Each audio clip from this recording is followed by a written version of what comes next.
ini? Alhamdulillah. Nah, sebelum kita mulai pembelajaran, alangkah lebih baiknya kita berdoa terlebih dahulu. Atau kelasnya siapa? Dermawan, silakan dipimpin doa. Doa mulai. Selesai. Terima kasih ya, Pak Iki presensi dulu. Ahmad Almasgadi, Aisyah, Yesi. Ada yang belum saya sebut? Siti. Siap semua ya? Nanti sore kebanjiran ya? Sore Pak Iki juga kebanjiran. Mau pulang tapi terhalang oleh air. Ya, deras. Airnya deras sampai membasahi jalanan. Ya, tapi nggak apa-apa. Yang penting nggak membasahi hati. Kemarin kita sudah belajar apa?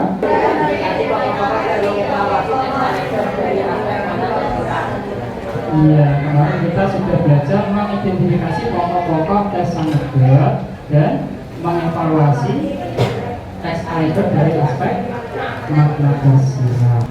Di sini bapak-bapaknya bawa poster ya. Posternya bertuliskan gedung DPR baru.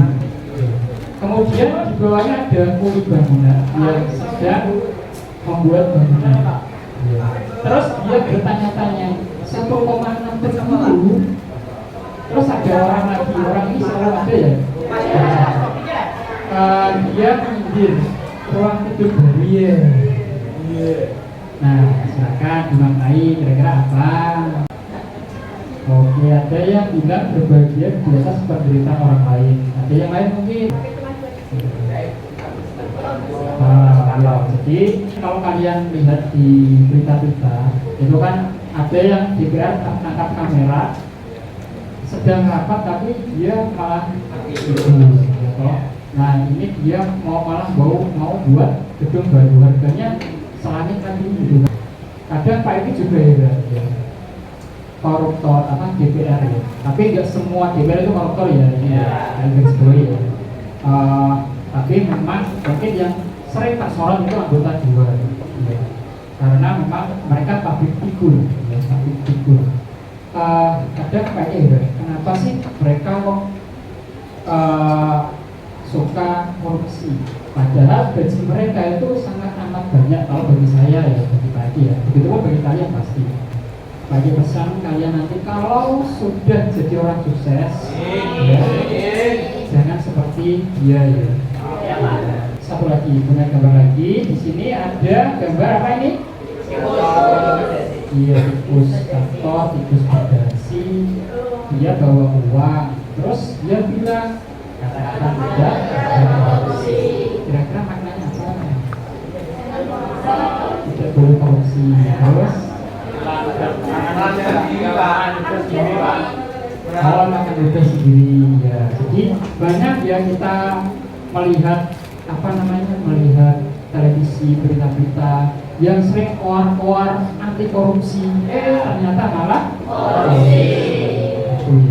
Jangan sampai ya. Buka HP kalian, buka Google Chrome, ketikkan Mentimeter. Kalau sudah titik, kita lanjut ke sini, masukkan kode. Ya, ada kolom untuk memasukkan kode. Kodenya ini. Itu ada 4 kolom. Ya, oke. 4 kolom itu kalian jawab dari sini. Nah, dari kata-kata yang pakai tulis di slide ya, ada kambing hitam, naik daun, tutup buku, dan kepala dingin. Kalian tuliskan maknanya. Kira-kira maknanya apa sih? Langsung jawabannya ya. Misal kolom 1 tulis jawabannya kambing hitam itu misal kambing beruang hitam. Nah, terus naik daun nomor 2, kolom 2 naik daun, tutup buku. Kolom ketiga dan kolom keempat adalah kepala dingin.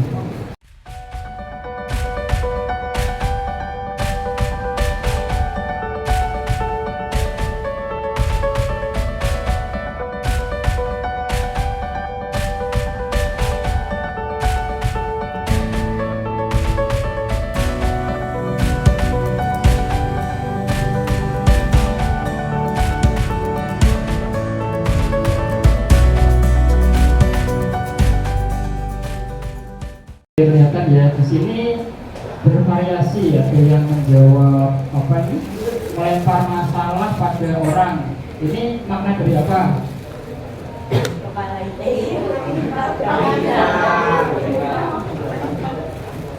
Apa Des? Kambing hitam. Ada yang menjawab tambah sukses. Ini makna dari apa tambah sukses?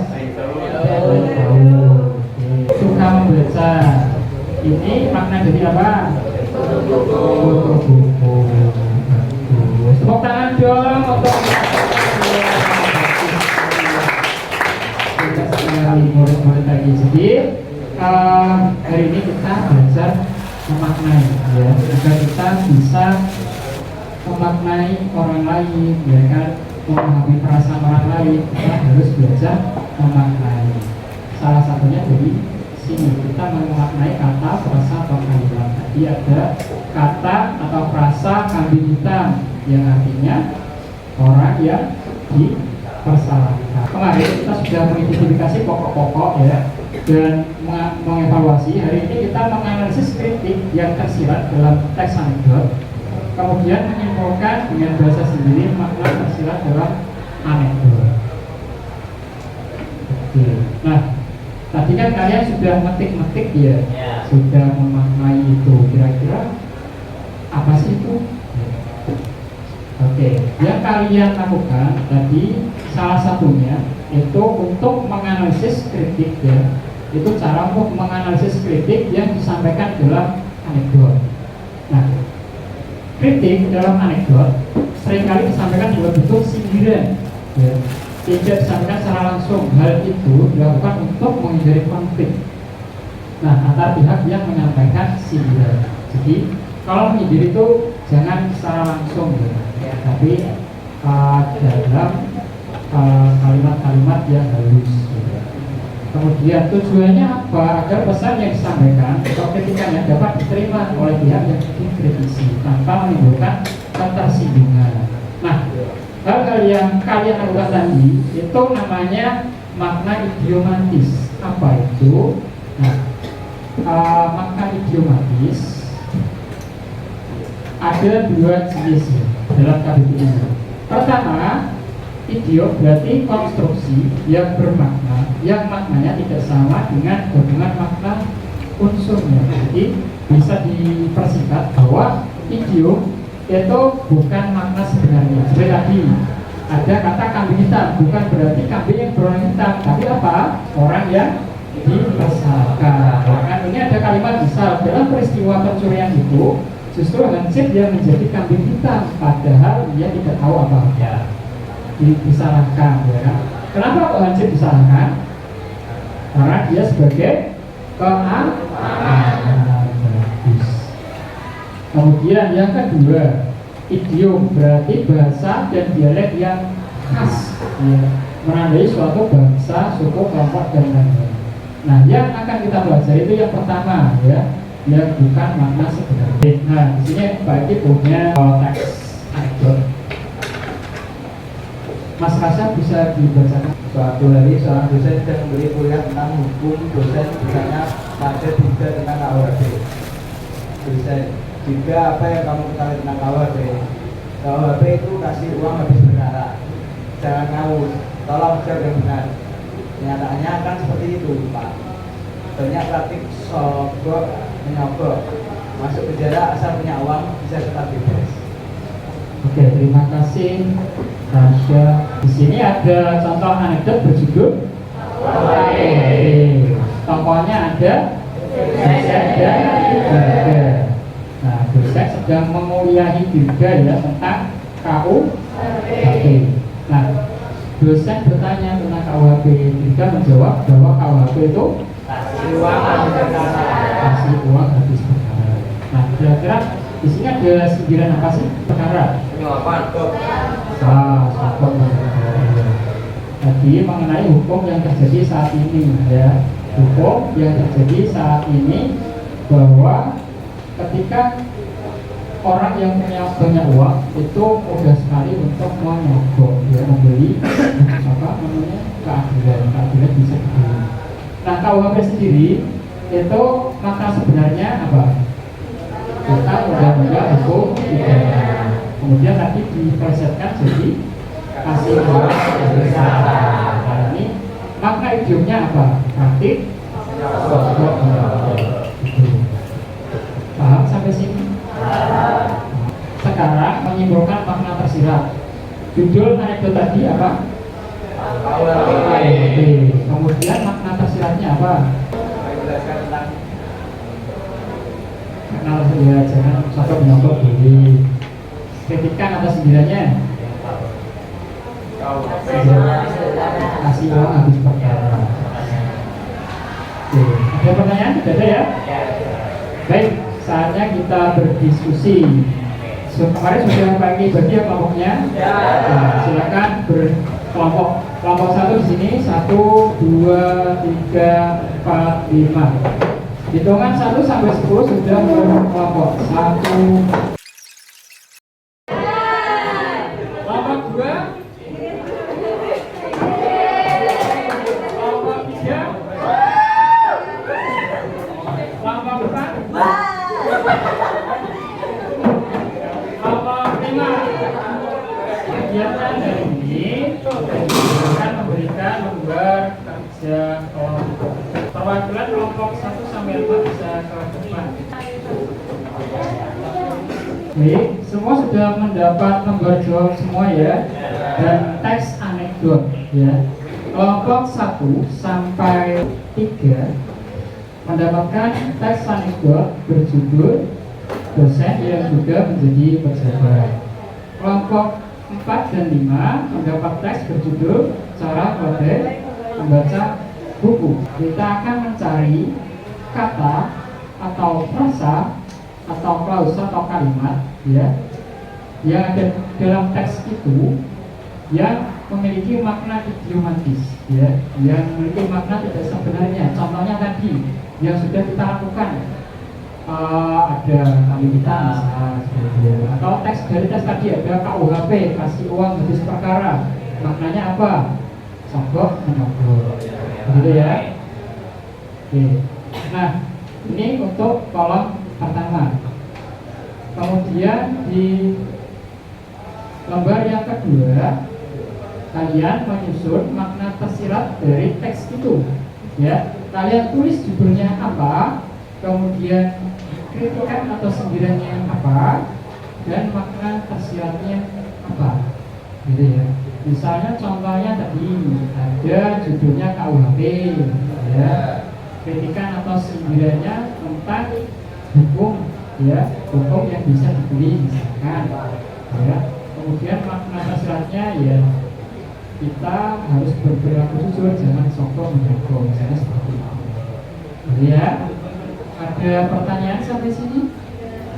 Kalau tidak ada, silakan kalian berdiskusi. Pak ini beri waktu sampai 30 menit dari sekarang. Nanti dipresentasikan ya.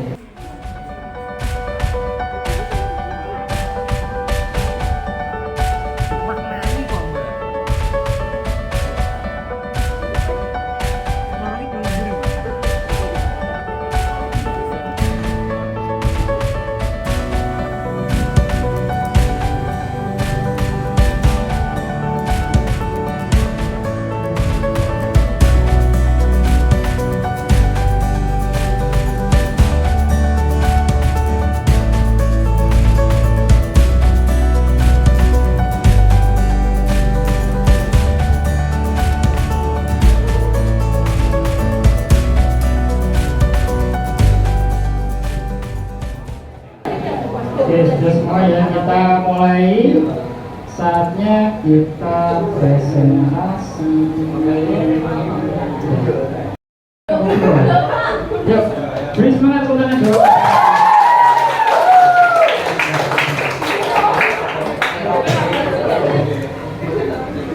Assalamualaikum warahmatullahi wabarakatuh. Waalaikumsalam warahmatullahi wabarakatuh. Yaitu takut kursinya diambil orang. Makna idiomatisnya yaitu takut jabatannya diambil orang. Perkenalkan, nama saya Muhammad Adi Dermawan, presensi 21. Pertanyaannya 1. Apakah makna tersirat itu ada di dunia nyata dengan realisasi. Kita bisa menjumpainya di dunia nyata seperti contoh DPR yang banyak korupsi dan tidak mau jabatannya diambil orang lain. Ya, presentasi dari kelompok 2. Kalau ada kesalahan mohon maaf. Wassalamualaikum warahmatullahi wabarakatuh.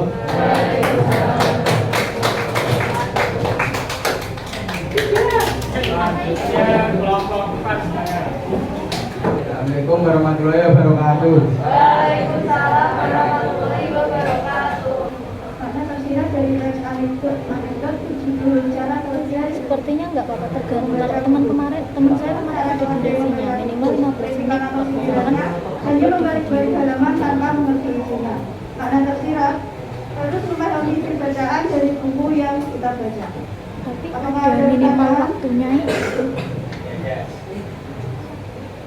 Tujuan kritik yang disampaikan dalam teks tersebut. Untuk mengkritik orang yang membaca buku tapi tidak melihat isinya.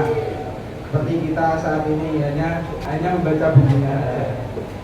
Dengan cara membolak-balik saja. Sekian presentasi dari kelompok kami. Assalamualaikum warahmatullahi wabarakatuh. Berarti yang dibahas tentang cara kerja baca buku dan dosen yang juga menjadi penjaga. Nah, di sini makna idiomatisnya apa? Di sini ada kata kursi, ya. Kursi di sini bisa berarti jabatan. Ada kalimat takut kursinya diduduki orang lain, berarti takut jabatannya diduduki orang lain. Kemudian di teks yang sebelumnya ada pelatihan baca buku. Nah, hal D itu identik dengan hal yang kebodohan, ya. Nah, jadi kalau D itu kalau kita ngajari pelajar kan nggak mungkin ya, masa pelajar bisa baca buku, artinya jelas ya bisa. Nah, diibaratkan di sini bahwa kalau dia itu hanya membolak-balikan, ya. Sama halnya seperti kita kalau hanya sekadar membolak-balikan halaman tanpa mengerti isinya, sama dengan sekarang KKPD-nya lembar jawabnya bisa dikumpulkan. Baik, semuanya bisa kembali ke tempat duduk. Hitungan 1 sampai 10 sudah boleh. 1. Kali ini bisa menilai kata ucapan dulu. Jadi penilaian awal sekarang penilaian dulu. Kalian buka WhatsApp, ya, grup WhatsApp kiriman dari Pak Eki. Di situ ada Google Form, ini Google Form. Silakan kalian buka, kalian kerjakan.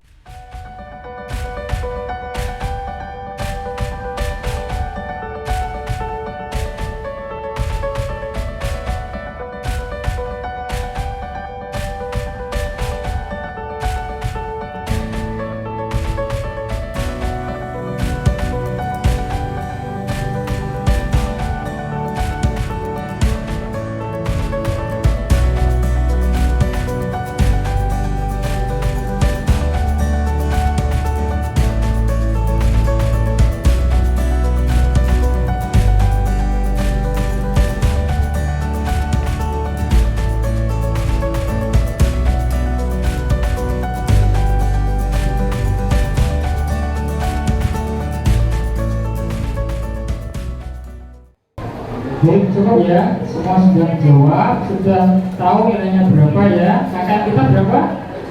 70. Ya kan, nilainya masih di bawah KKN, di bawah 70 ya. Bisa ready dan dilihat di Google Classroom ya.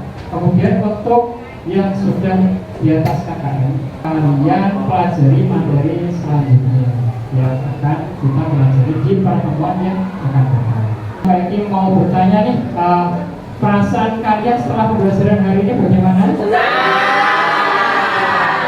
Bahagia ya? Bahagia.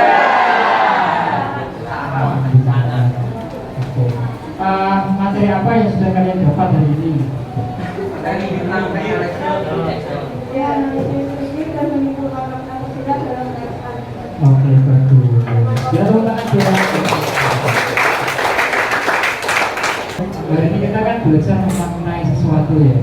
Jadi diharapkan ketika kita sudah belajar memaknai kata, nah Pak Ibu juga mengharap kalian juga bisa memaknai kehidupan ini, bahwa dalam hidup ya itu tidak melulu kita selalu di bawah, ada kalanya di tengah, ada kalanya kita di atas, ya kan? Kita tadi sudah membahas beberapa teks yang mungkin ada kaitannya tentang pejabat. Nah, biasanya ketika orang sudah menjadi pejabat itu kondisinya ada di atas ya. Nah, apalagi berikan saran, apalagi berikan amanat untuk kalian. Ketika nanti kalian sudah sukses, sudah berada di atas, ya, jangan kita sombong, ya. Jangan kita lupa diri bahwa kita asalnya dari bawah, ya. Kita asalnya dari tanah. Jangan bersikap langit, gitu ya. Jangan meninggi, jangan tinggi hati.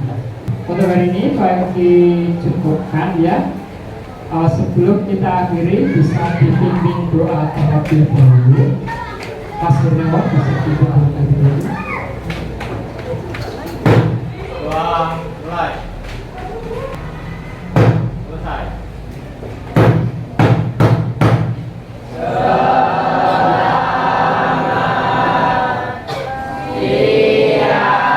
Selamat siang, baik dicukupkan sekian. Terima kasih. Wassalamualaikum warahmatullahi wabarakatuh.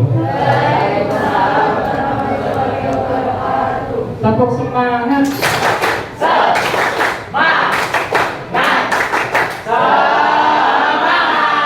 Semangat untuk kita semua.